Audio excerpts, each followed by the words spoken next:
The only thing necessary for the triumph of evil is for good men to do nothing. Nobody made a greater mistake than he who did nothing because he could do only a little. Beauty is the promise of happiness. If we command our wealth, we shall be rich and free. If our wealth commands us, we are poor indeed. When bad men combine, the good must associate, else they will fall one by one, an unpitied sacrifice in a contemptible struggle. Our patience will achieve more than our force. No passion so effectually robs the mind of all its powers of acting and reasoning as fear. But the age of chivalry is gone. That of sophisters, economists, and calculators has succeeded, and the glory of Europe is extinguished forever. Example is the school of mankind, and they will learn at no other. Good order is the foundation of all things. Superstition is the religion of feeble minds. Flattery corrupts both the receiver and the giver. The first and simplest emotion which we discover in the human mind is curiosity. Liberty must be limited in order to be possessed.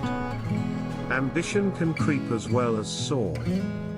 Whatever disunites man from God, also disunites man from man. We must all obey the great law of change. It is the most powerful law of nature. Bad laws are the worst sort of tyranny. Education is the cheap defense of nations. It is ordained in the eternal constitution of things, that men of intemperate minds cannot be free. Their passions forge their fetters. The people never give up their liberties but under some delusion. Justice is itself the great standing policy of civil society, and any eminent departure from it, under any circumstances, lies under the suspicion of being no policy at all. A state without the means of some change is without the means of its conservation. Poetry is the art of substantiating shadows, and of lending existence to nothing.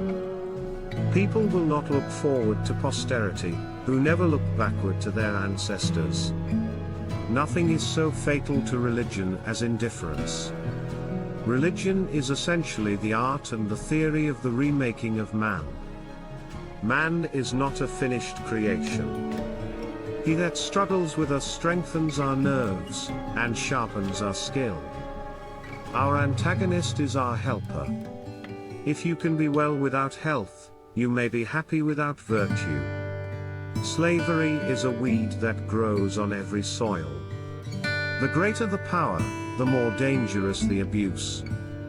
All tyranny needs to gain a foothold is for people of good conscience to remain silent. You can never plan the future by the past. To read without reflecting is like eating without digesting. Never despair, but if you do, work on in despair.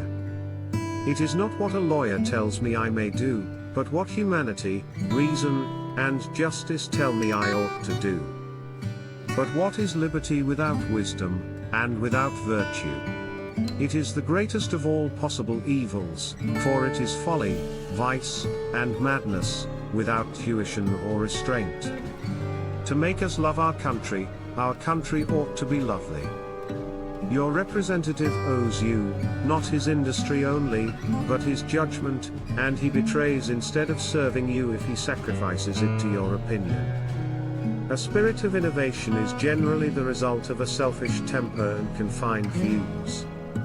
People will not look forward to posterity, who never look backward to their ancestors. Nothing turns out to be so oppressive and unjust as a feeble government. Hypocrisy can afford to be magnificent in its promises, for never intending to go beyond promise, it costs nothing.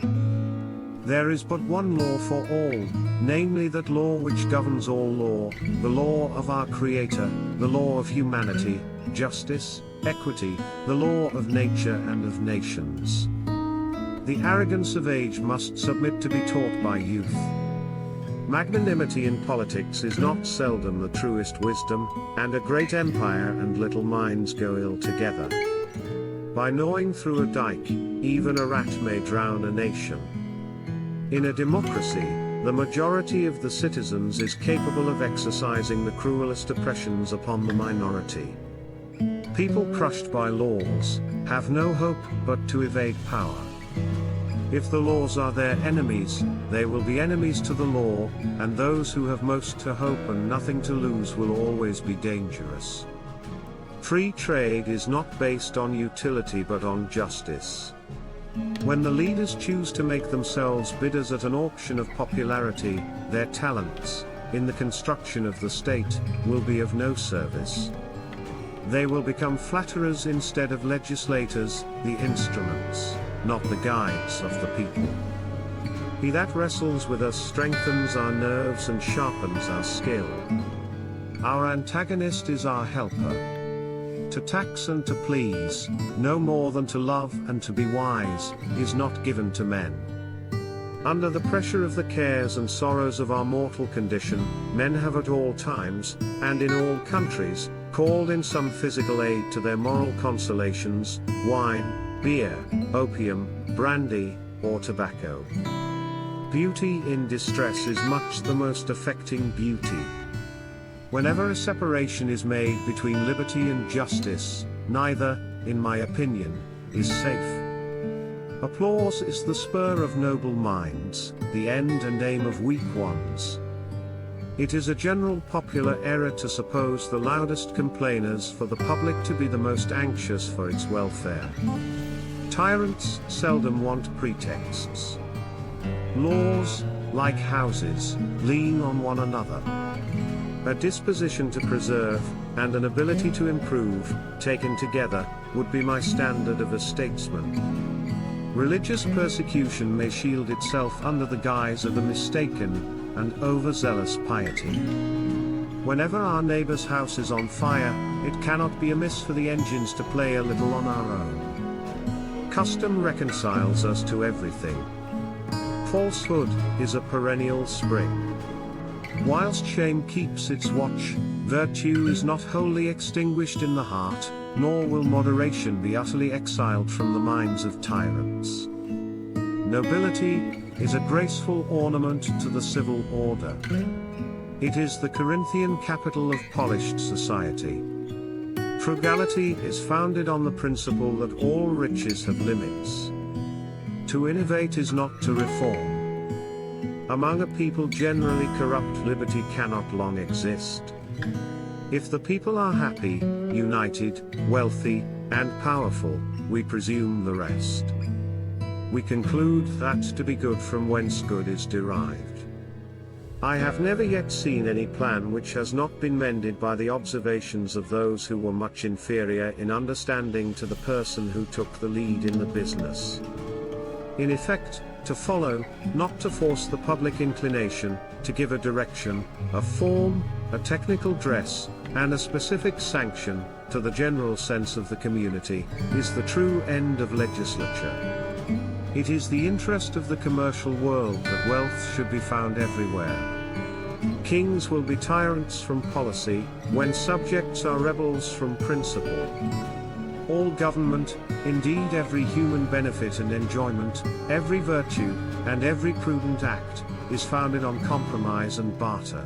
The tyranny of a multitude is a multiplied tyranny. Mere parsimony is not economy. Expense, and great expense, may be an essential part in true economy. It is, generally, in the season of prosperity that men discover their real temper, principles, and designs. Politics and the pulpit are terms that have little agreement. I venture to say no war can be long carried on against the will of the people. Circumstances give in reality to every political principle its distinguishing color and discriminating effect. The circumstances are what render every civil and political scheme beneficial or noxious to mankind. Passion for fame, a passion which is the instinct of all great souls. Facts are to the mind what food is to the body. The true danger is when liberty is nibbled away, for expedience, and by parts. One that confounds good and evil is an enemy to good. The effect of liberty to individuals is that they may do what they please. We ought to see what it will please them to do, before we risk congratulations. He had no failings which were not owing to a noble cause, to an ardent, generous, perhaps an immoderate passion for fame, a passion which is the instinct of all great souls. It is the nature of all greatness not to be exact. The traveler has reached the end of the journey. There is a boundary to men's passions when they act from feelings, but none when they are under the influence of imagination. Society can overlook murder, adultery or swindling, it never forgives preaching of a new gospel. The march of the human mind is slow. The person who grieves suffers his passion to grow upon him, he indulges it, he loves it, but this never happens in the case of actual pain, which no man ever willingly endured for any considerable time. Toleration is good for all, or it is good for none. The most important of all revolutions, a revolution in sentiments, manners and moral opinions. All human laws are, properly speaking, only declaratory, they have no power over the substance of original justice.